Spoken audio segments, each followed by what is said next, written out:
What is up, everyone? Welcome back. And today we're jumping into the G35 and finally getting this clutch fixed. We already replaced the slave cylinder. The clutch is still quite sticky, and after doing some diagnosing, I found that the master cylinder wasn't quite working as well as it should. Now, how I knew that is because when you push down the pedal, you can watch the piston go in and out, and it wouldn't actually get stiff until it was about halfway in. Now, it should be stiff right away, and it shouldn't have that much play in it. Now, you also have an adjustment where you can pop the pin out that's on the pedal and unscrew the adjustment out further, and I did, and it made it a little better, but didn't solve the problem.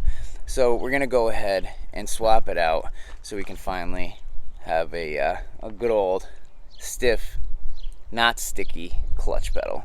So let's get into it. All right, so first off, location. Now, this is what your master cylinder for your clutch looks like. Now, this right here on the end where my thumb is, this connects to the pedal itself. This is where the firewall is located. All right, so if you come up under here and locate your clutch pedal, which I'm sure all of you can do, you see this shaft that's coming through the firewall, and there's a little connection right here, and there's a pin. So there's a cotter pin on the other side right there, as you can see. Pop that out, slide the pin out, and then that'll be loose.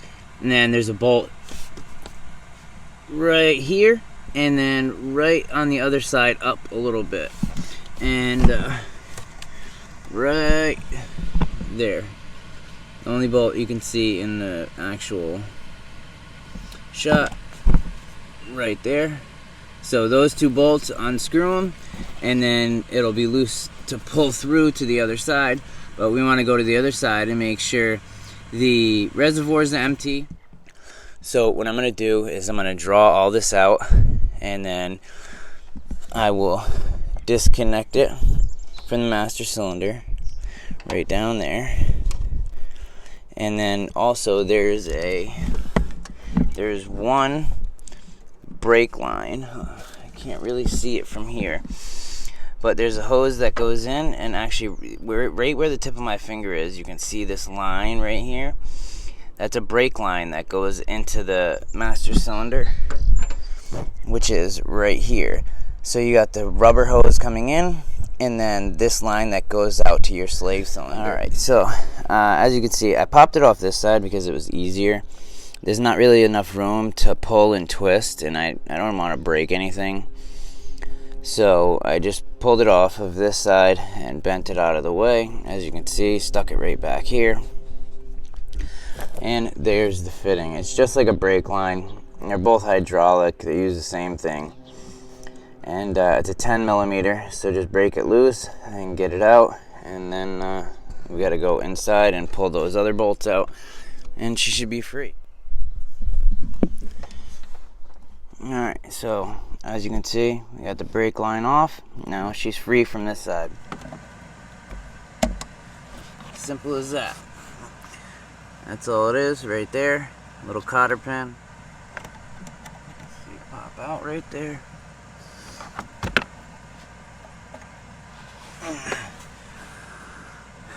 So that right there is what you're looking for.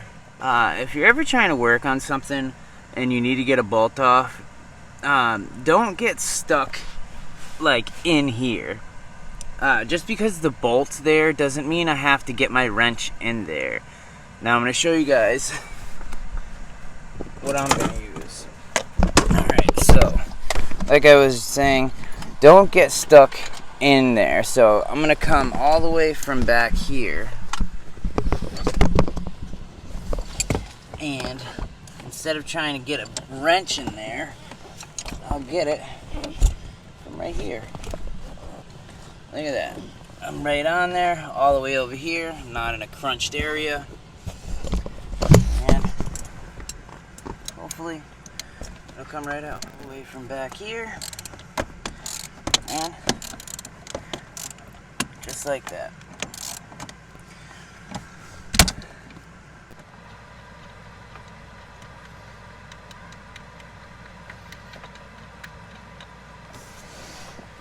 Alright, now she's free.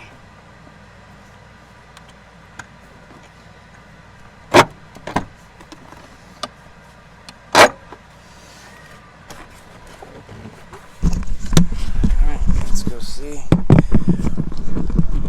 if we can get her out of this side. See if she fits out.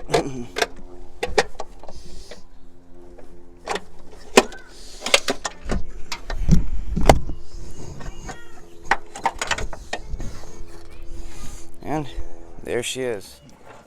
Alright, so she's ready to go in. I took the little rubber piece off of the old one. The new one didn't come with it, not a big deal. It's not really functional, it's more of the waterproofing for the firewall, because this is going through your firewall. And I got the new hose on it. I cleaned it out because there was like chunks of like buildup in there. You can actually see some right here that fell out. It almost feels like sand that was in there. And it could be just from, you know, over time, stuff getting in there. And yeah, so what I'm going to do now is I'm just going to take and pour some fluid down in through this hose. And I'm going to pump it just enough to get some fluid coming out of here. And once it is, I'm going to put it down into its place. I'm going to get the brake line finger tight. Then I'm going to go through.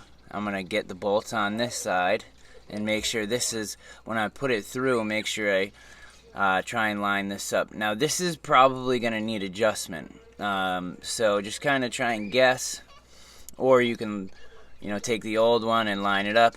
But if anything, you probably don't want it too far out so that the pedal is pushing in on it. You know, you don't want it constantly pushing. You want it to be all the way out when the pedal is all the way out. And this little nut right here locks it in place so that it doesn't move. You can see that now that it's locked, the whole thing moves together. So let's get some fluid in here and I'll show you what I mean.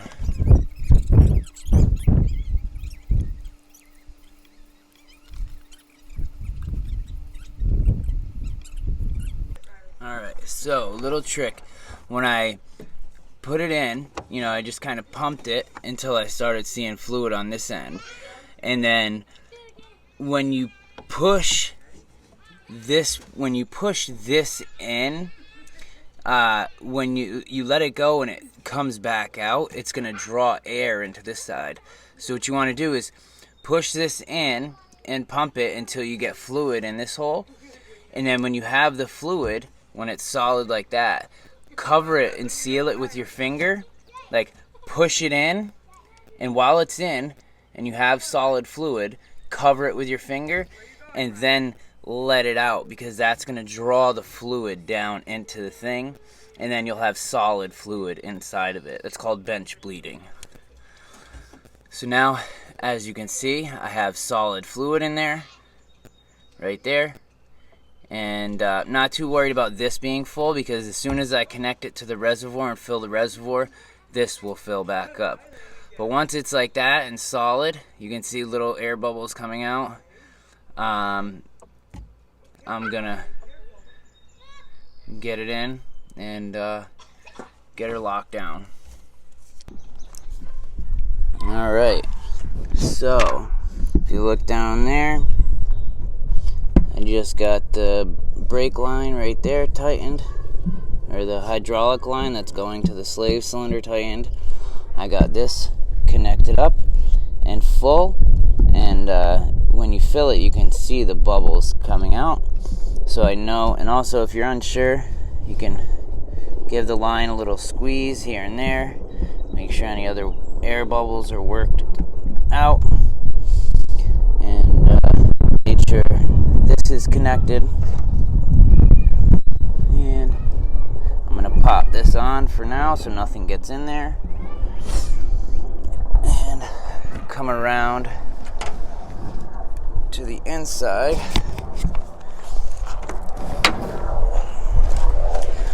And now we're gonna go ahead and get our 2 bolts back in.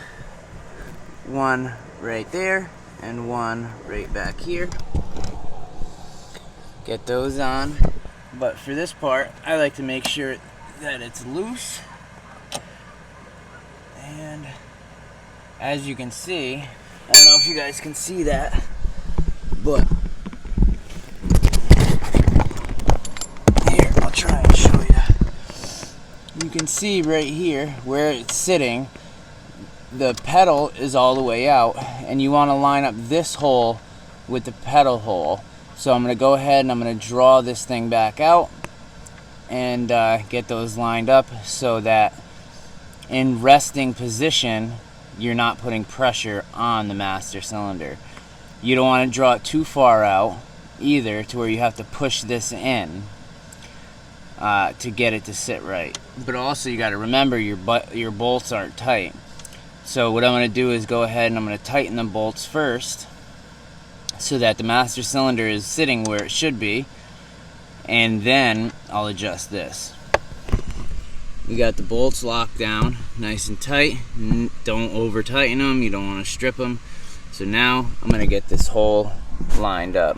So let's see what we can do here. So I'm going to pull it down and over to the other side and spin it counterclockwise a few times. And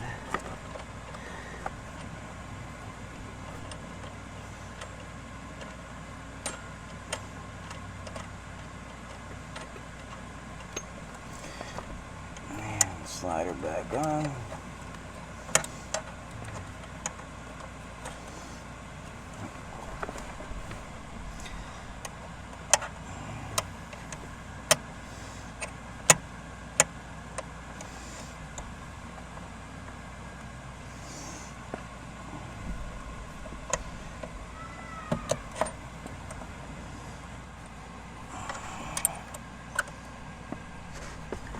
And there it goes.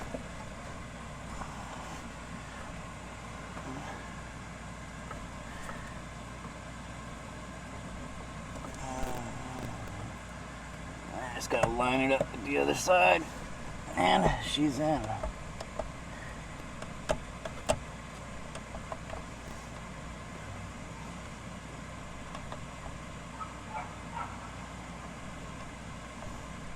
So there we go, the pin's in. Now I'm just going to tighten down the bolt on the back right here. And I think we're good.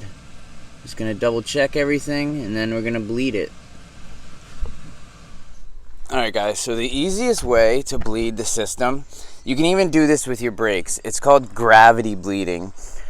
Now all you have to do is make sure this is full right here. Same thing with the brakes, make sure it's full and it doesn't end up sucking air into the system. So this is full right here, and then you just come down wherever your bleeders are.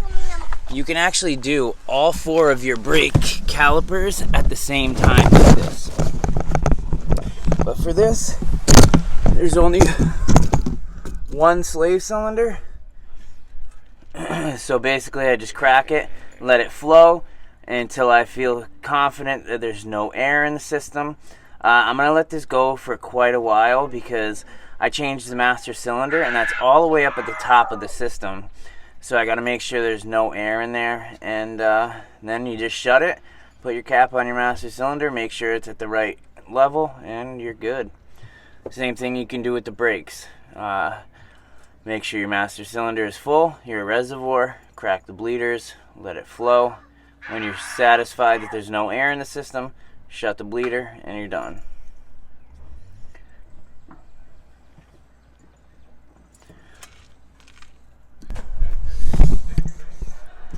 Alright guys, so that's going to wrap it up for today. I hope it was helpful. If you have any questions or if I missed anything, don't hesitate to ask, comment down below. And if you want to see more, consider subscribing. I love you guys all. Thank you for the support.